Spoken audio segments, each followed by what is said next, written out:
ઓમ શ્રી ગણેશાય નમઃ। જય શ્રી કૃષ્ણ મિત્રો, આપણે આજે શ્રીમદ ભાગવત ગીતાના સાર 1 થી 18 અધ્યાયનો સાર આ વિડીયોમાં સાંભળીશું। અત્યંત પાવન અને પવિત્ર આ ગીતાજી છે મિત્રો। આ સાંભળવાથી મન શુદ્ધ થાય છે, શાંત થાય છે અને આપણા જીવનમાં જે કંઈ મુશ્કેલીઓ હોય, પરેશાનીઓ હોય, તકલીફો હોય તો એનો રસ્તો નીકળી આવે છે। આ ગીતાજીમાં ભગવાન કૃષ્ણએ એવો કોઈ પણ મુશ્કેલીનો હલ નથી કે જે નથી બતાવ્યો।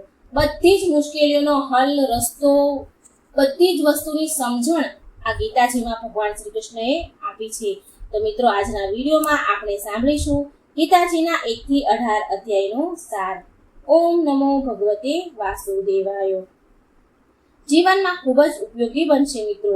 કહેવાયું છે કે ગીતાજીનું જે કોઈ સાંભળે છે, વાંચે છે, પઠન શ્રવણ કરે છે તો એના મુક્તિના દ્વાર ખુલી જાય છે અને જે વ્યક્તિ ગીતાજીનું દાન કરે છે એ વ્યક્તિને મોક્ષની પ્રાપ્તિ થાય છે। તેમના પૂર્વજો અધમ યોનિમાંથી છુટકારો મેળવે છે અને મોક્ષ પ્રાપ્ત કરે છે, એટલે કે ઉત્તમ લોક કે સ્વર્ગલોકની પ્રાપ્તિ કરે છે।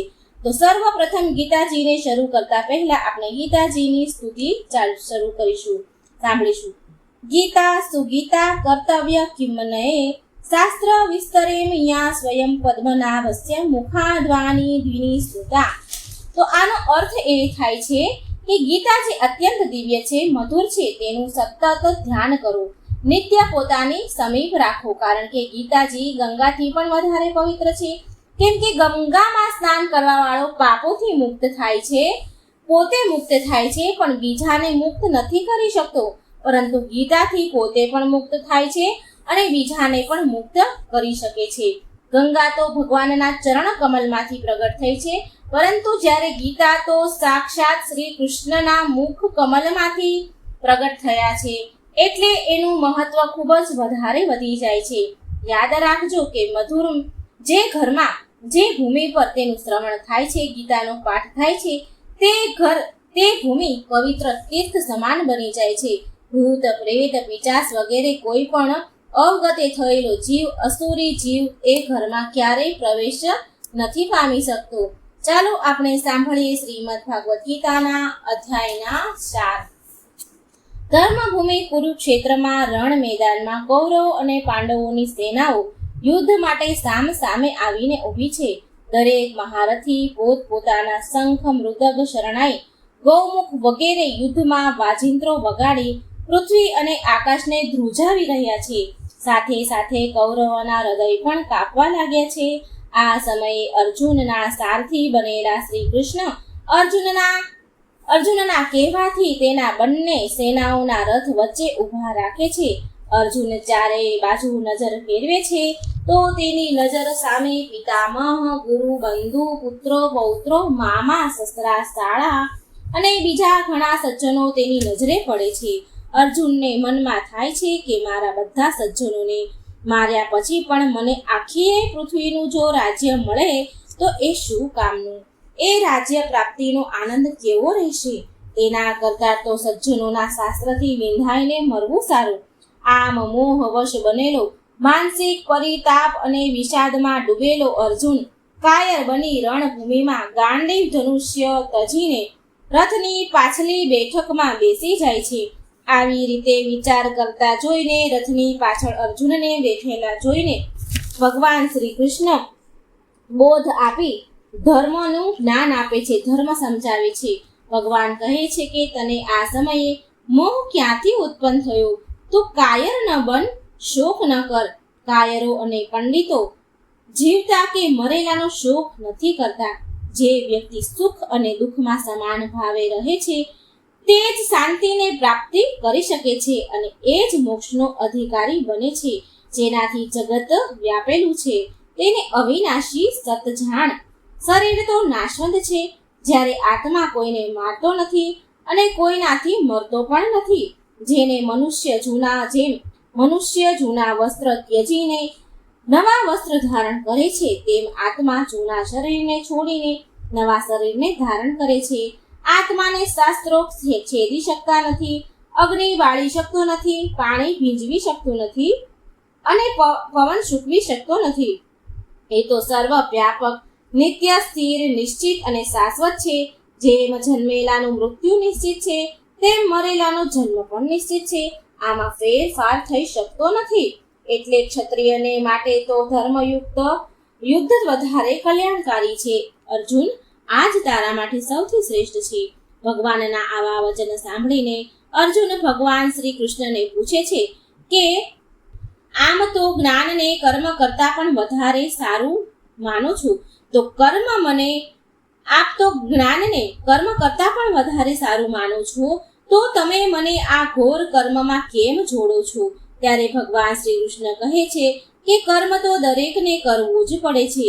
કર્મ વગર કોઈ પણ વ્યક્તિ જીવતું નથી રહી શકતું. મારે પણ અહીં કર્મ કરવું પડે છે. કોઈ પણ મનુષ્ય એક ક્ષણ માત્ર કર્મ કર્યા સિવાય રહી નથી શકતો. અન્નથી પ્રાણીઓ ઉત્પન્ન થાય છે, વરસાદથી અન્ન ઉત્પન્ન થાય છે, યજ્ઞ કર્મથી ઉત્પન્ન થાય છે. આમ યજ્ઞ કરવા માટે તો કર્મ કરવું જ પડે. આ શક્તિ વિહીન થઈને તો કર્તવ્ય કર્મ નિરંતર કર્મ સારી રીતે કર. કામનો ત્યાગ કર. શ્રી કૃષ્ણ પૂર્ણ બુદ્ધિથી કર્મ કરીશ તો મોક્ષને પ્રાપ્ત થઈશ. ભગવાન ખૂબ સારી રીતે સમજાવે છે. શાસ્ત્રો જે કર્મ કરવા સૂચવ્યું છે એ ન કરવાથી બુદ્ધિ ભ્રષ્ટ થાય છે. રાજ દ્વેષમાં ન પડતા સ્વધર્મના પાલન માટે કર્મ કરવું જ જોઈએ. હે પાર્થ, મારે ત્રણેય લોકમાં કંઈ જ કરવું પડતું નથી, છતાંય હું કર્મને વર્તું છું. તારી નજર સમક્ષ હું પણ કર્મ કરી રહ્યો છું. કામથી પહેલા થતા બધા જ અગત વિશે શ્રી કૃષ્ણ કહે છે. હે અર્જુન, આવી અને વિવેક બુદ્ધિને ઇન્દ્રિયો મન ઉપર સંયમ રાખવા જણાવે છે. હે મહાબળી અર્જુન, આત્માને બુદ્ધિથી ઉપર જાણીને બુદ્ધિ વડે મનને વશ કરી કામરૂપી દુર્જય શત્રુનો તું નાશ કરી દે. ધર્મ માટે તારે આ યુદ્ધ કરવું જ પડશે. આવી રીતે સમજાવતા ભગવાન કૃષ્ણ અર્જુનને કહે છે કે આ અવિનાશી યોગ મેં સૂર્યને કહ્યો હતો અને સૂર્યએ મનુને કહ્યો, મનુએ ઈક્ષ્વાકુને કહ્યો. એ યોગ લાંબા કાળે મારો ભક્ત અને મારો છે, તો એટલે મેં આ યોગ તને કહ્યો છે. અર્જુને આ બાબતમાં શંકા વ્યક્ત કરી. આથી ભગવાને કહ્યું કે મારા અને તારા અનેક જન્મો થઈ ગયા છે, એને તું જાણતો નથી, પણ હું જાણું છું. ઈશ્વર અજન્મા છે, પરંતુ પોતાની માયા વડે અવતાર ધારણ કરે છે. ભારતવજ અર્જુન સત્પુરુષના રક્ષણ માટે, દુષ્ટોના વિનાશ માટે અને ધર્મની સ્થાપના માટે હું યુગે યુગે પ્રગટું છું. મને કર્મ લેપતો નથી, કેમ કે મને કર્મ ફળમાં સ્પ્રાહા નથી. મને જે એવો જાણે છે તે કર્મના બંધનથી બાંધતો નથી. જ્ઞાનરૂપી અગ્નિ સર્વ કર્મને બાળી નાખે છે. જ્ઞાન મેળવી મનુષ્ય કાળે કરી આપોઆપ જ પોતાનામાં પ્રાપ્ત કરી લે છે. શ્રદ્ધા, ભાવ, તત્પર અને જીતેન્દ્રિય પુરુષ જ્ઞાન મેળવે છે અને જ્ઞાન પામીને તરતે શાંતિ પ્રાપ્ત કરે છે. આ પ્રમાણે અર્જુનને સમજાવીને છેવટે કહ્યું કે અજ્ઞાનથી ઉત્પન્ન થયેલ સંશયને જ્ઞાનરૂપી તલવાર વડે છેદીને તું બ્રાહ્મણપણ રૂપી યોગને આચરણ કર અને યુદ્ધ માટે ઊભો થા. પરંતુ અર્જુનના મનમાં તો હજુ અસંખ્ય સવાલ ઉત્પન્ન થઈ રહ્યા છે. દરેક સવાલના જવાબ શ્રી કૃષ્ણ પાસેથી મેળવતા હતા અને આજે તો કૃષ્ણ પણ તેના દરેક સવાલનો જવાબ આપવા માટે સ્વયં ઉપસ્થિત હતા. ફરી અર્જુને ભગવાન શ્રી કૃષ્ણને સવાલ કરતા પૂછ્યું કે કર્મ સંન્યાસી અને કર્મયોગ એ બંનેમાંથી મારા માટે જે કલ્યાણકારક હોય તે મને નિશ્ચિત કરીને કહો. કૃષ્ણ ભગવાન અર્જુનને ઘણું બધું સમજાવે છે, પરંતુ અર્જુને એ બધી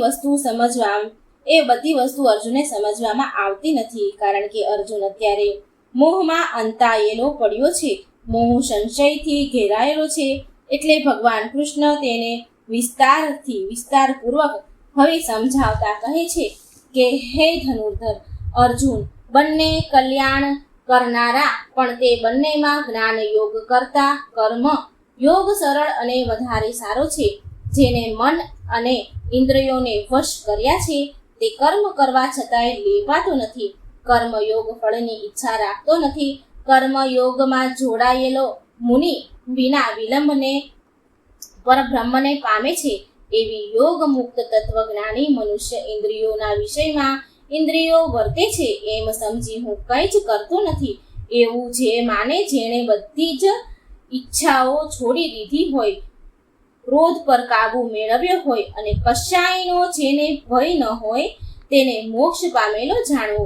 પરમાત્મા કોઈનું પાપ કે પુણ્ય માથે નથી લેતા, એ હંમેશા યાદ રાખજે. આવો જીવ જ્ઞાની સગળા જીવ પ્રાણીઓની આત્માને સમાન દ્રષ્ટિથી જુએ છે. જે પ્રાણી અંતર આત્મામાં સુખ, પ્રસન્નતા અને પ્રકાશનો અનુભવ કરે છે, તે પરમાત્મા રૂપથી બ્રહ્મલોક નિર્માણ મોક્ષને પામે છે.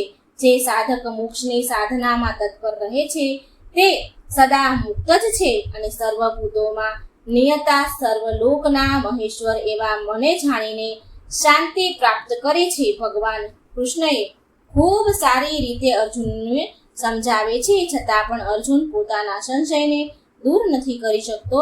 ત્યારે ફરી ભગવાન શ્રી કૃષ્ણ અર્જુનને કહે છે કે જે મનુષ્ય સર્વ ઈચ્છાઓનો ત્યાગ કરીને ઇન્દ્રિયોના વિષયમાં અને કર્મમાં આસક્ત થતો નથી, તે યોગારૂઢ કહેવાય છે. સમાધિસ્થ યોગીનું મન સ્થિર રહે છે. તે સમભાવ અને સમાન દ્રષ્ટિવાળો હોવાથી સર્વમાં પોતાને અને પોતાનામાં સર્વને જુએ છે. સૂર્યદેવ, મિત્ર, શત્રુ, તટસ્થ, મધ્યસ્થ, સદ્વેષ પાત્ર, બંધુઓ, સજ્જનો અને પાપીઓમાં પણ સમાન બુદ્ધિથી જુએ છે. તે સર્વશ્રેષ્ઠ છે. આવું તું કરી જ નહીં શકે ને અર્જુન. કાળજીથી યત્ન, નિષ્પાપ જ્ઞાન અને વિજ્ઞાન વડે તૃપ્ત આત્માવાળો યોગ સિદ્ધિ યોગી પરમ ગતિને પ્રાપ્ત કરે છે. યોગી મારામાં ચિત્ત લગાડી મારા પરાયણ થઈને રહે છે. તે પરમ નિષ્ઠાવાળી શાંતિ પામે છે. જે મને બધે જ જુએ છે અને બધું મારામાં જુએ છે, તે મારાથી અદ્રશ્ય રહેતો નથી. મન ચંચળ છે, તેને અભ્યાસ અને વૈરાગ્ય વડે વશ કરી શકાય. જેને મન વશ કર્યું નથી, તેને યોગ દુર્લભ છે. તું પણ યોગ નહીં કરી શકે, કારણ કે તું પણ મનને વશ નથી કરી શક્યો. પણ વશ કરેલા મનવાળો અને યત્ન કરતો મનુષ્ય પ્રયત્નથી તે પ્રાપ્ત કરી શકે છે. જો તું પણ મનને પ્રાપ્ત કરવા માંગતો હોય, વશ કરવા માંગતો હોય, તો એના માટે ત્યારે પ્રયત્ન કરવા પડશે. શુભ કર્મ કરનાર કોઈ દુર્ગતિને પામતો નથી. આ પ્રમાણે સમજાવી ભગવાન શ્રી કૃષ્ણ અર્જુનને કહે છે કે તું યોગી થા. સર્વ યોગીમાં પણ જે મારામાં અંતઃકરણને જોડી મને ભજે છે, તે શ્રેષ્ઠ યોગી છે. એમ કહી આત્મા સંયમ યોગનો મહિમા વર્ણવે છે. આત્મા સંયમ યોગ સમજાવ્યા પછી પણ અર્જુનને ભગવાન શ્રી કૃષ્ણની વાતમાં સત્યતા લાગતી નથી. ઘણા બધા સવાલ કરે છે. ત્યારે શ્રી કૃષ્ણ પોતાના સત્ય સ્વરૂપ વિષય અર્જુનને જ્ઞાન વિજ્ઞાનની વાત કરે છે. ભગવાન કહે છે કે અજ્ઞાની યોગી જાણ્યા પછી આ લોકમાં બીજું કંઈ પણ નથી. વિશેષ જાણવા જેવું કંઈ રહ્યું નથી. હજારો મનુષ્યમાંથી કોઈકને જ આ સિદ્ધિ પ્રયત્ન કરવાથી પ્રાપ્ત થાય છે. તેમાંથી પણ કોઈક જ મને સત્ય રૂપ સ્વરૂપે જાણે છે. સમગ્ર જગતનો ઉત્પન્ન કરતા અને સંહાર કરતા હું જ છું. મારા સિવાય આ દુનિયામાં કોઈ જ નથી. મારી ગુરુમય દેવી માયા પાર કરવી તે ખૂબ જ મુશ્કેલ છે. જે મનુષ્ય મારે શરણે આવે છે, તે માયાને ઓળંગી શકે છે. 4 પ્રકારના પુણ્યશાળી મનુષ્ય મને ભજે છે. આર્તવ, જિજ્ઞાસી, ધનની ઈચ્છાવાળો અને જ્ઞાની તેમાં એક નિશ્ચય ભક્તિવાળો ઉત્તમ જ્ઞાની છે. જે ભક્ત મારા જે રૂપને શ્રદ્ધાપૂર્વક પૂજે છે, તે સ્વરૂપ વિશે તેની શ્રદ્ધાને હું દ્રઢ કરું છું. યોગ માયાથી ઢંકાયેલો સર્વને પ્રત્યક્ષ નથી. તે અર્જુન ભૂતકાળના, વર્તમાનના અને ભવિષ્યકાળના સર્વભૂતોને હું સ્વયં જાણું છું, પરંતુ મને કોઈ જાણી શકતું નથી. રાજદેશથી સર્વ પ્રાણી સૃષ્ટિમાં મોહ પામે છે. જેઓ મારો આશ્ચર્ય કરી આરાધ્ય કરી મારી ભક્તિ કરે છે, પૂજા અર્ચના કરી મારી ભક્તિ કરે છે, કરી ઘડપણ અથવા તો મરણથી છૂટવા પ્રયત્નો કરે છે, તેઓ તે બ્રહ્મને અધ્યાત્મને ત્યાં સમગ્ર ક્રમને સંપૂર્ણ રીતે જાણે છે. મારામાં જોડાયેલો મનવાળા અંતકાળે પણ મને જાણે છે અને મારામાં જ લીન રહે છે. મારી ભક્તિમાં ગળાડૂબ થઈ રહે છે. હે અર્જુન, તું ખોટા સંશય ન કર, ખોટા વિચાર ન કર. તારું કર્મ છે યુદ્ધ કરવું તો યુદ્ધ કર. તને દરેક પ્રકારે હું સમજાવી ચૂક્યો છું. તારે હવે તારી પાસે હવે યુદ્ધ કરવા સિવાય કોઈ રસ્તો નથી. ત્યારે અર્જુન ફરીથી પ્રશ્ન પૂછે છે કે હે પ્રભુ પુરુષોત્તમ, બ્રહ્મ, અધ્યાત્મ, કર્મ, અદ્ભુત અને અડિદેવ કોને કહે છે, કોને કહેવાય છે? વશચિત વાળાઓ મરણ કાળે આપણે કેવી રીતે જાણે છે? જેમ જેમ ભગવાન કૃષ્ણ અર્જુનને સમજાવતા જાય છે તેમ તેમ અર્જુનની અંદર નવા નવા સવાલો ઉત્પન્ન થતા જાય છે. ભગવાન તેના દરેક પ્રકારના જવાબ આપી તેના મનને વશમાં કરવાનો પ્રયત્ન કરે છે. તેને યુદ્ધ તરફ ધર્મના કામ માટે વાળવા માટે પ્રયત્ન કરે છે. આવી રીતે અર્જુનનો પ્રશ્ન સાંભળી ભગવાન શ્રી કૃષ્ણએ કહ્યું, જેનો નાશ નથી એ સચ્ચિદાનંદ પરમાત્મા બ્રહ્મ છે. તેનો સ્વભાવ અધ્યાત્મક છે. પ્રાણી માત્ર ઉત્પન્ન કરવાથી ક્રિયા એ કર્મ છે. નાશવંત પદાર્થ એ અધિભૂત છે અને ચૈતન્ય અધિષ્ઠાના અધિદેવ છે. દેહધારીઓમાં શ્રેષ્ઠ અર્જુન, હે કુંતી પુત્ર વાસુદેવ, આ જીવ શ્રેષ્ઠ છે. વાસુદેવ, આ જીવ માત્ર દેહમાં રહેલો છે. પુત્ર વાસુદેવ, આ જીવ માત્ર દેહમાં રહેલો અતિ યજ્ઞ છું. બ્રહ્મ કોને કહીએ? સચ્ચિદાનંદ તેનો સ્વભાવ અને આધ્યાત્મિક કહીએ. પ્રાણી માત્રને ઉત્પન્ન કરવાથી ક્રિયાને કર્મ કહે છે. નાશવંત પદાર્થને અધિભૂત કહ્યું છે. ચૈતન્ય અધિષ્ઠાતાના અધિદેવ છે અને પોતે જ ભગવાન છે. દરેક દેહમાં જીવ માત્રમાં રહેલ છે એ અધિયજ્ઞ છે. જે મનુષ્ય અંતકાળે મનમાં જે ભાવનો સ્મરણ કરતા રહે છે, કરતા દેહ છોડે છે, તેને જ પ્રાપ્ત કરે છે. કેમ કે તે તેવા પદાર્થની ભાવના વાળો હોય છે. જે મનુષ્ય ઓમ એવા એકાકારી બ્રહ્મને ઉચ્ચારણ કરતા કરતા અને મારું સ્મરણ કરતા કરતા દેહ છોડે છે, તે પરમ ગતિને પામે છે અને બ્રહ્મ પ્રાપ્ત કરવા વાળાને ફરીથી આ મૃત્યુ લોકમાં જન્મ લેવો નથી પડતો. જગતની શુક્લાને કૃષ્ણ ગતિઓ નિત્ય બનાવેલી છે. આ બંને માર્ગોને જાણતો હોય એ યોગી ક્યારેય મોહને પ્રાપ્ત નથી કરતો. અને અર્જુન, તું અત્યારે મોહવશ થઈને ગાંડી છોડીને તું આવી રીતે નિરાશ થઈને ઊભેલો છે. તારે તો યુદ્ધ કરવાનું છે. યોગી પુરુષો આ રહસ્યને જાણે છે. એ જાણ્યા પછી વેદોમાં, યજ્ઞોમાં, તપોમાં અને દાનોમાં જે પુણ્ય કહેલું છે તે સર્વ ઓળંગી જાય છે અને સનાતન શ્રેષ્ઠ સ્થાનને પ્રાપ્ત કરે છે. એ સનાતન શ્રેષ્ઠ સ્થાન એટલું સ્વયંકારી છે, સક્ષમ અત્યારે ઊભો છે. ભગવાન શ્રી હરિ પૂર્ણ પુરુષોત્તમ આગળ સમજાવતા અર્જુનને કહે છે, ધર્મમાં શ્રદ્ધા વિનાના મનુષ્ય મને ન પામતા મૃત્યુરૂપ સંસારના માર્ગમાં ભટક્યા કરે છે. સર્વ પ્રાણીઓ મારામાં રહેલા છે. ભૂતોને ઉત્પન્ન કરતો, ભૂતોને ધારણ મારો આત્મા ભૂતોમાં રહેલો નથી. સૃષ્ટિના અંતમાં સર્વ ભૂતો મારી પ્રકૃતિને પામે છે અને સૃષ્ટિના આરંભમાં હું તેમને ઉત્પન્ન કરું છું. આ બધાને તેના ક્રમ અનુસાર વારંવાર રચ્યા કરું છું. દેવી પ્રકૃતિનો આશ્રય લઈ મારા ભક્તો મને નમસ્કાર કરતા સદા મારામાં જોડાયેલા રહે છે, મારી ઉપાસના કરે છે. હું જગતને ધારણ કરનાર છું, પોષણ કરનાર છું. અનન્ય ભાવથી મારું ચિંતન કરવા મને નિષ્ઠાના ભાવથી ઉપાસે છે. તેમના યોગ કક્ષનો ભાર હું પોતે જ ઉપાડું છું. હે અર્જુન, પવિત્ર ઓમકાર તથા ઋગ્વેદ, સામવેદ અને યજુર્વેદ પણ હું જ છું. મારાથી ઉપર કોઈ જ નથી.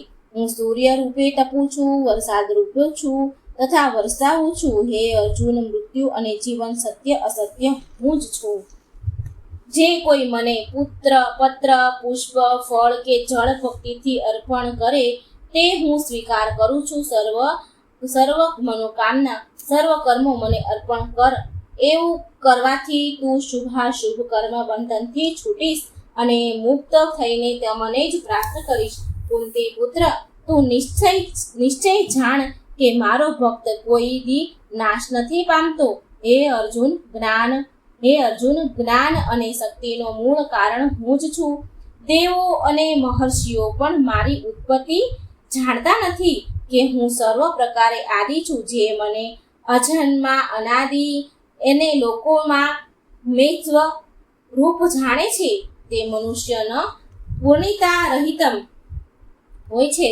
સર્વ પાપોથી તે છૂટે છે. જે મને બધા લોકોનો સ્વામી માને છે કે તો પાપ મુક્ત થાય છે. જે મને પ્રેમપૂર્વક ભજે છે તેઓને હું એવું બુદ્ધિ યોગ આપું છું કે જેથી તેઓ મને પામે.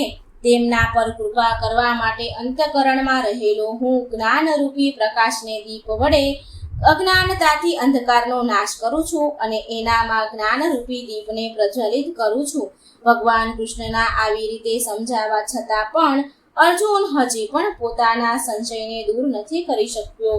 ફરી અર્જુને ભગવાનને વિનંતી કરી કે હે ભગવાન, દિવ્ય વિભૂતિઓ સંપૂર્ણ રીતે તમે મને કહી. આથી ભગવાન અર્જુન સમક્ષ પોતાની દિવ્ય વિભૂતિઓનું વર્ણન કરવા લાગ્યા અને કહ્યું કે જગતના સર્વ ભૂતો મારા તેજથી ઉત્પન્ન થયા છે. જે વસ્તુ ઐશ્વર્યવાળી, શોભાવાળી અથવા બળ કે પ્રાણવાળી હોય તે મારા તેજના અંશથી ઉપજેલી છે. તું જાણજે, મારી વિભૂતિઓનો વિસ્તાર અનંત છે. આ તો દ્રષ્ટાંત રૂપે જ તને કહી રહ્યો છું. ટૂંકમાં હું મારા એક અંશ માત્રથી આ સમગ્ર જગતને ધારણ કરી રહ્યો છું. હવે આનાથી વિશેષ મારે તને સમજાવવાનું ન હોય. અર્જુન, હવે તું ઊભો થા અને યુદ્ધ કર. તારું યુદ્ધ ધર્મ સમજી સામે રહેલા સર્વનો વિનાશ કર અને ધર્મની તું સ્થાપના કર. પરંતુ અર્જુન, મનમાં હજી ઘણા સવાલ ભરેલા છે. અર્જુનના મનમાં તો હજી સવાલ ઉમટ્યા છે. શ્રી કૃષ્ણ ભગવાન અર્જુનને સમજાવતા રહે છે. આધ્યાત્મિક રહસ્યોથી તેનો મીન નષ્ટ થાય છે.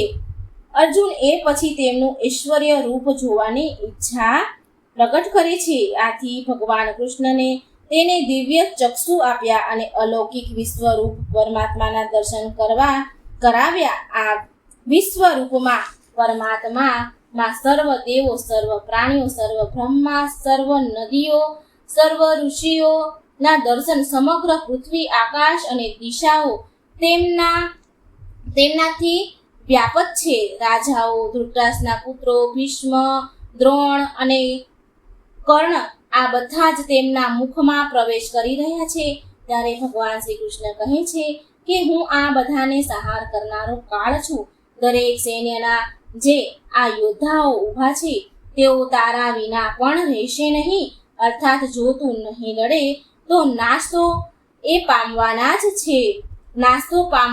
છે. માટે તું ઉઠ અને શત્રુઓની જીત યશ પ્રાપ્ત કર. એ સમૃદ્ધિ વાળું રાજ્ય ભોગવ. આ સર્વને પહેલેથી જ હરી નાખ્યા છે. તને તો ખાલી નિમિત્ત રૂપ બનાવ્યો છે, એટલે તું માત્ર નિમિત્ત રૂપ થા. અર્જુન ભગવાનનું અદ્ભુત ઉગ્ર રૂપ જોઈ ભયભીત થઈ ગયો અને ભગવાનને તેમના પહેલાનું જે ચતુર્ભુજ સ્વરૂપ હતું એ ધારણ કરવા સ્તુતિ કરવા લાગ્યો.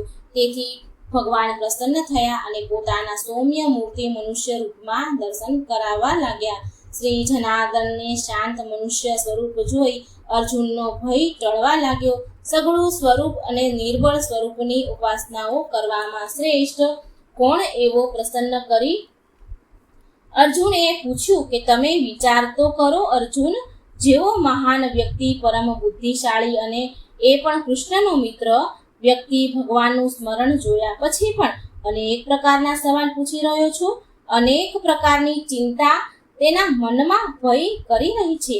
ત્યારે ભગવાન કૃષ્ણ તેના દરેક સવાલનો શાંતિથી જવાબ આપે છે અને કહે છે કે મારામાં એકાગ્રચિત થઈ જે ભક્ત પર શ્રદ્ધાથી મને ઉપાસે છે, એટલે જે ભક્તિ કરે છે એનો હું ઉદ્ધાર કરું છું. માટે અર્જુન, તું મારામાં મન લગાડ. જો તું એ ન કરી શકે તો મારા માટે કર્મ કર. જીતેલા મન વાળો થા, જીતેલા મન વાળો બન. આથી તું સિદ્ધિને પ્રાપ્ત કરી શકીશ. મારો યોગની આશય કરી, મારા યોગનો આશ્રય કરી બધા ફળ કર્મના ફળનો મારા માટે તું ત્યાગ કરી દે. આથી તને શાંતિ મળશે. જે મારો ભક્ત હર્ષ, દ્વેષ, શોક કે ઉદ્ગેમ કરતો નથી, સુખ દુઃખને સમાન માને છે, મમતા રહિત, નિરાકારી, સંતોષી, યોગમાં તત્પર અને મારામાં દ્રઢ નિશ્ચયવાળો હોય તે મારો ભક્ત મને અત્યંત પ્રિય છે. સ્પૃહા વગરનો, ભાર અને અંતરથી પવિત્ર, દક્ષ, પક્ષપાત વગરનો, વ્યથા રહિત અને સર્વ આરંભનો ત્યાગ કરનાર ભક્ત મને અતિ પ્રિય છે. જે શ્રદ્ધાપૂર્વક મારામાં પરાયણ થઈ આ પ્રમાણે કહેવાયેલા ધર્મમય અમૃતને સર્વ સેવે છે તો એ ભક્ત મને અત્યંત અત્યંત અત્યંત પ્રિય છે. આ પ્રમાણે આ 12મા અધ્યાયમાં ભગવાને ભક્તિ યોગનો મહિમા કહ્યો છે. ભક્તિ કેવી રીતે કરવી, કોને ભક્તિ કરવી, ભક્તિ કરતા સમયે કઈ કઈ વાતોનું ધ્યાન રાખવું એ ભગવાને અર્જુનને વિસ્તારથી સમજાવ્યું છે. ભગવાને તમામ પ્રકારથી સમજાવ્યા પછી પણ અર્જુનના મનમાં સંશય દૂર નથી થયો. દરેક પ્રકાર તેના અંદર દરેક પ્રકારની જિજ્ઞાસા થઈ છે. ભગવાનમાં સમક્ષ પ્રશ્ન કરવા માટે અર્જુને પ્રકૃતિએ પરક્ષેત્ર અને ક્ષેત્ર જ્ઞાન અને એ વિશે ઈચ્છા વ્યક્ત કરે છે. ભગવાન તેના આ સવાલોની પણ શાંતિથી ઉત્તર આપે છે. આ શરીર એક ક્ષેત્ર કહેવાય છે અને આ શરીરને જાણે છે તેને ક્ષેત્રજ્ઞ કહેવાય છે. ક્ષેત્રજ્ઞનું તત્વ ઋષિઓ દ્વારા વેદ સૂત્રોમાં પદો દ્વારા પણ દર્શાવેલું છે. સર્વ ક્ષેત્રમાં ક્ષેત્રજ્ઞનું તું મને જાણ. આ જ્ઞાન તે જ સાચું જ્ઞાન છે. આ જ્ઞાનથી ઉલટું છે એ અજ્ઞાન છે. પ્રકૃતિ એટલે કે ત્રિગુણમય માયા એ જીવતામય આ ક્ષેત્રજ્ઞ જે સર્વ ઇન્દ્રિયો તથા વિષય રૂપો ભાસે છે છતાં પણ સર્વ ઇન્દ્રિયોથી રહિત છે. તે આસક્તિ રહિત, સર્વને ધારણ પોષણ કરનાર, ગુણો રહિત છે છતાં પણ ભોગતા, જે જીવાત્મા શરીરના રહેવા છતાંય અલગ અલગ છે, પાસે રહેલ છે છતાંય કેવળ દ્રષ્ટા છે. કર્મ કરવા દેનાર, પાલન કરનાર, જે ભોગવનાર છે તે પરમેશ્વર જ પરમાત્મા કહેવાય છે. પ્રકૃતિ અને પુરુષ આ બંનેને તું અનાદિ જાણજે. મનુષ્ય બધા જ પ્રકારના કાર્ય પ્રકૃતિ વડે કરતા જુએ અને આત્માને અકર્તા તરીકે જુએ છે તે સાચું જુએ છે. જેમ સૂર્ય સર્વલોકને પ્રકાશિત કરે છે તેમ આત્મા સમગ્ર શરીરને પ્રકાશિત કરે છે. જે જ્ઞાન દ્રષ્ટિથી ક્ષેત્ર અને ક્ષેત્રજ્ઞના ભેદને જાણે છે, માયામાંથી છૂટવાનો ઉપાય જાણે છે, તેઓ પરમાત્માને પ્રાપ્ત કરે છે. આ પ્રકૃતિ સર્વભૂતોનું ઉત્પત્તિ સ્થાન છે. તેમાંથી સત્વ, રજસ અને તમસ એ ગુણો અવિનાશી આત્માને એ દેહમાં બાંધે છે. સત્વ ગુણ નિર્મળ અને બુદ્ધિનો પ્રકાશ કરનાર છે અને દોષ રહિત પણ છે. તે સુખ અને જ્ઞાનના સંગમ વડે જીવને બાંધે છે. રજો ગુણ તૃષ્ણા અને આસક્તિથી ઉત્પન્ન થાય છે અને જીવને કર્મની સાથે બાંધે છે. તમો ગુણ અજ્ઞાનથી ઉત્પન્ન થતો હોવાથી એ પ્રમાદ, આળસ અને નિંદ્રા વડે જીવને બાંધે છે. સારા કર્મોનું ફળ સાત્વિક અને નિર્મળ હોય છે, જ્યારે રજો ગુણનું દુઃખ અને તમો ગુણનું ફળ અજ્ઞાન છે.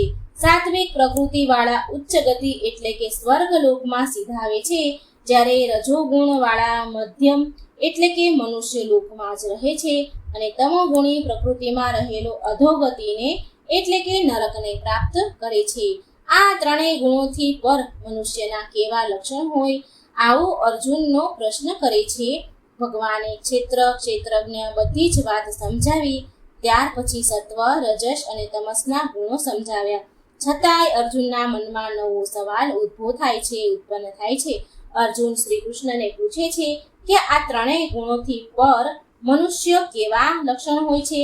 ત્યારે ભગવાન હસતા હસતા અર્જુનને જવાબ આપે છે કે જે જ્ઞાન, પ્રવૃત્તિ અને મોહ પ્રાપ્ત થતા તેનાથી દુઃખ નથી માનતો અને તે નિવૃત્ત થતા તેમને ઈચ્છા ન કરવા તપસ્થ થઈને સ્થિર રહે છે. સુખ દુઃખને સમાન સમજે છે. માટી પથ્થર સોનું જેને સમાન છે. પ્રિય અપ્રિય માન સન્માન નિંદા સ્તુતિ શત્રુ મિત્ર માં સમભાવ વર્તે છે અને કરતાપણાના અભિમાનથી રહિત છે. તે મનુષ્ય ત્રણેય ગુણોથી પર થયેલો ગુણાતીત કહેવાય છે. અર્જુન, આ સંસાર વૃક્ષ રૂપે, વૃક્ષ એટલે કે પીપળાનું વૃક્ષ, જેનું પરમાત્મા રૂપ, જેનું મૂળ રૂપ છે અને બ્રહ્મરૂપ સ્થાવર જંગમ સૃષ્ટિ રૂપે શાખાઓ નીચે વિસ્તરેલી છે. આ સંસારનો સર્વાંશ અંત જાણતો નથી, તેમજ સંપૂર્ણ રીતે તેની ઉત્પત્તિ અને સ્થિતિ જોઈ શકતા નથી. અનંત મૂળવાળા એવા આ સંસાર વૃક્ષને અનાસક્તિ રૂપે મજબૂત અસ્ત્રોથી કાપી નાખ અને તું પરમ પદ શોધવું જોઈએ તારે, કે જ્યાં ગયેલો જીવ જન્મ મરણ રૂપ આ સંસારમાં પાછા ક્યારેય ફરતા નથી. જેણે માન મોહ અને સંતોષ ત્યજી દીધો છે એ કામનાઓને છોડી નિત્ય આત્મા સ્વરૂપ ચિંતનમાં રહેશે. જે સુખ દુઃખથી પર થયેલો છે તેઓ મારા પરમ ધામને પ્રાપ્ત કરશે. સૂર્યમાં, ચંદ્રમાં, અગ્નિમાં જેનું જે તેજ છે એ મારું છે. હું સર્વ પ્રાણીઓને મારા તેજ વડે ધારણ કરું છું. હું સર્વના હૃદયમાં અંતર્યામી રૂપે રહેલો છું. સર્વ વેદો વડે જાણવા યોગ્ય હું જ છું તથા વેદાંત શાસ્ત્રોનો કરતા અને ઉચ્ચિષ્ટ અને દુર્ગંધવાળા અપવિત્ર આહાર અને વેદોનો જાણનારો પણ હું જ છું. ક્ષરથી પર અને અક્ષરથી ઉપર છું. એથી લોકમાં તથા વેદમાં પુરુષોત્તમ નામથી હું પ્રસિદ્ધ છું. જે મનુષ્ય મોહ વિનાનો થઈ મને પુરુષોત્તમ સ્વરૂપે જાણે છે તે સર્વજ્ઞ હોય છે, ભક્તિભાવથી ભજે છે અને તેનું જીવન સફળ બનાવે છે. હવે ભગવાન અર્જુનને દેવી સંપત્તિ અને આસુરી સંપત્તિનો ભેદ જણાવે છે. દેવી સંપત્તિ તરફ વળેલા અને આસુરી સંપત્તિ તરફ વળેલા કેવી રીતે વર્તે છે તે બતાવી તેમને ગતિ કેવી થાય છે તે સંપૂર્ણ રીતે સમજાવે છે. સત્ય, અહિંસા, ચિત્તની નિર્મળતા, અભય, તત્વજ્ઞાન, ધ્યાનમાં નિષ્ઠા, ત્યાગ, શાંતિ, દયા, ક્ષમા, ધૈર્ય, બ્રહ્મતા, લજ્જા, તેજ, અભિમાનનો ત્યાગ વગેરે સદ્ગુણો મનુષ્યને દેવી સંપત્તિ બક્ષનારા છે. જ્યારે દંભ, ગર્વ, અભિમાન, ક્રોધ, કઠોરતા, અજ્ઞાન વગેરે દુર્ગુણો મનુષ્યને આસુરી સંપત્તિ તરફ વાળે છે. મોક્ષ પ્રાપ્ત કરાવે છે, જ્યારે આસુરી સંપત્તિ બંધનમાં નાખે છે. આસુરી સંપત્તિ વાળા કામનાઓ ભોગવવામાં અને વિષય સુખમાં જ આનંદ માણે છે. તેઓ કામ, ક્રોધ, લોભને વશ થઈને વિષયોના ઉપભોગ માટે અન્યાયથી પણ અને પાપાચારથી ધન મેળવવા પ્રયત્ન કરે છે. તેઓ મારું મારું કરવામાં રહે છે અને હું જ બળવાન છું, સુખી છું, સમર્થ છું અને મારા જેવો જગતમાં અન્ય કોઈ નથી એવું માને છે. આવો મનુષ્ય સિદ્ધિ કે સુખને ક્યારેય પ્રાપ્ત કરી શકતો નથી. હે કુંતી પુત્ર, આથી કરવામાં યોગ્ય અને ન કરવા યોગ્ય નિર્ણય શાસ્ત્રો અનુસાર જાણીને તારા માટે કર્મ કરવું એ જ યોગ્ય છે. આનાથી વિશેષ તારા માટે કંઈ યોગ્ય નથી. સંસારના મનુષ્યમાં સાત્વિક, રાજસી અને તામસિક આ પ્રકારની શ્રદ્ધા રહેલી છે. સાત્વિક લોકો સાત્વિક મનુષ્યો દેવોને પૂજે છે. રાજસી મનુષ્યો યક્ષોને અને તામસી લોકો ભૂત પ્રેત વગેરેનું પૂજન કરે છે. સાત્વિક મનુષ્યનો સાત્વિક બળ, આરોગ્ય અને રુચિ વધારનાર રસયુક્ત, પૌષ્ટિક અને મનને ગમે એવા આહાર પ્રિય હોય છે. રાજસીને કડવા, ખાટા, અતિ ઉષ્ણ, તીખા, લુખ્ખા, રોગ ઉત્પન્ન કરનારા આહાર પ્રિય હોય છે અને તામસી લોકોને વાસી, ઉચ્ચિષ્ટ અને દુર્ગંધવાળા અપવિત્ર આહાર પ્રિય હોય છે. દેવ, બ્રાહ્મણ, આચાર્યનું, વિદ્વાનનું પૂજન, નમસ્કાર, શારીરિક તપ, સત્ય, પ્રિય, હિતકારી બોલવું અને વેદાભ્યાસ એ વાણીનું તપ, મનની પ્રશંસા, સંયમને હૃદય શુદ્ધિ એ માનસિક તપ કહેવાય છે. કર્તવ્ય ભાવથી દાન કરવું એ સાત્વિક ફળને લક્ષ્યમાં રાખી કચવાતા મનથી દાન કરવું એ રાજસી અને કુપાત્રો તથા અપમાનપૂર્વક થતું દાન એ તામસી દાન કહેવાય છે. અંધશ્રદ્ધાથી યજ્ઞ, દાન, તપ જે કંઈ કરવામાં આવે છે તે અશક્ત કહેવાય છે. તે આલોક કે પરલોકમાં કલ્યાણકારી ક્યારેય નથી થતું. કલ્યાણકારી કર્મ માટે સત્ય શબ્દોનો પ્રયોગ થાય છે અને જ્યાં સત્ય હશે ત્યાં દરેક સત્કાર્ય થશે. જ્યાં શ્રદ્ધા હશે ત્યાં દરેક કાર્ય પરિપૂર્ણ થશે. શ્રદ્ધા વગરના કાર્ય ક્યારેય પણ પૂર્ણ થતા નથી કહેવાતા. અર્જુનને શ્રી કૃષ્ણ ભગવાન અનેક પ્રકારના સવાલ કર્યા અર્જુને, અને ભગવાને તેના દરેક સવાલના ઉત્તર સારી રીતે આપ્યા. હજુ પણ ધ્યાનથી સાંભળી રહ્યો છે અને હજુ પણ એના મનમાં અનેક પ્રકારના સવાલ થઈ રહ્યા છે. હવે અર્જુને ભગવાન સમક્ષ સંન્યાસ અને ત્યાગ સંબંધિત વસ્તુ જાણવાની જિજ્ઞાસા વ્યક્ત કરી, અને ત્યારે ભગવાન કૃષ્ણએ તેને જણાવે છે કે હે મહાબાહો, હે કુંતી પુત્ર, હે અર્જુન, ફળની ઈચ્છાથી કરતા કર્મ ત્યજવા તેનું નામ સંન્યાસ. બધા કર્મના ફળની ઈચ્છા ન કરવી એને ત્યાગ કહે છે. કેટલાક વિદ્વાનો એવું કહે છે કે કર્મ માત્ર દોષયુક્ત છે, તેથી તે છોડી દેવા જોઈએ. ત્યારે બીજા એવું કહે છે કે યજ્ઞ, તપ, દાન તથા તપરૂપ કર્મ ત્યાગ કરવા યોગ્ય નથી. જો કે યજ્ઞ, તપ, દાન, કર્મ ત્યજવા યોગ્ય નથી, પણ અવશ્ય કરવા જ જોઈએ એવો મારો પણ મત છે, કારણ કે તે મનુષ્યને પવિત્ર કરનારા છે. જે મનુષ્ય નિત્ય કરેલું કર્મ ધર્મ સમજીને આસક્તિ તથા ફળની ઈચ્છાનો ત્યાગ કરીને કરે છે તે ત્યાગ સાત્વિક મનાયો છે. શરીરને કષ્ટ પડશે એવા ભાવથી, એવા ભયથી કર્તવ્ય રૂપ કર્મને જે છોડી દે છે એ રાજસી ત્યાગ કહેવાય છે. અને કર્તવ્ય કર્મનો અજ્ઞાનવશ ત્યાગ કરવો એ તામસ ત્યાગ આ સંસારમાં સુખના છે. 3 પ્રકારે, જેમાં સાત્વિક સુખ આરંભમાં ઝેર જેવું લાગે પણ પરિણામ તેનું અમૃત જેવું પ્રાપ્ત થાય છે. વિષયો અને ઇન્દ્રિયોથી મળતું સુખ આરંભમાં અમૃત લાગે પણ પરિણામ અંતે વિષ ઝેર રૂપ લાગે, તે રાજસ સુખ. અને આળસ અને નિંદ્રાથી ઉપજેલ સુખ પણ પરિણામ ભવાવનારું સુખ એ તામસ પ્રકારનું સુખ કહેવાય છે. બ્રાહ્મણ, વૈશ્ય, ક્ષત્રિય અને શૂદ્ર એમ 4 વર્ણ મનુષ્યના સ્વભાવથી ઉત્પન્ન થયેલ છે. ગુણો અનુસાર વિભાજિત કરેલા તું મન વડે સર્વ કર્મો મારામાં અર્પણ કરીને મારા પરાયણ થઈ સમભાવરૂપ બુદ્ધિનો આશ્રય કરી મારામાં ચિત્ત વાળો થા. મેં જે તને ઉપદેશ આપ્યો તેનાથી અજ્ઞાનથી પેદા થયેલ તારું મોહ હવે નાશ પામ્યો હશે. અર્જુન, હે અર્જુન, તે સર્વભાવથી પરમેશ્વરને શરણે જા. તેની કૃપાથી તું પરમ શાંતિને અને સનાતન સ્થાન મોક્ષ ગતિને પ્રાપ્ત કરીશ. છેવટે અર્જુનના સંશયો, એના મનમાં રહેલો પ્રશ્ન બધાય શાંત થયા, સંશયો દૂર થયા. અર્જુન સંશય રહિત બને છે અને એ ભગવાનને શરણે જાય છે અને તેનો મોહ નાશ પામે છે અને તે ભગવાનની આજ્ઞા લઈ હય કરવા માટે તૈયાર થઈ જાય છે, એટલે કે યુદ્ધ કરવા માટે અર્જુન તૈયાર થઈ જાય છે. તો મિત્રો, આ હતી શ્રીમદ ભાગવત ગીતાના 18 અધ્યાયના સાર. મિત્રો, આ વિડીયો સારો લાગે તો શેર કરજો, જેથી બીજાને પણ આ પવિત્ર ગીતાજીના સાર સાંભળવાનું અવસર મળે અને આપણને પુણ્ય પ્રદાન થાય. કોમેન્ટ બોક્સમાં ભગવાનનું નામ લખવાનું ભૂલશો નહીં. જય શ્રી કૃષ્ણ. રાધે રાધે. Thank you.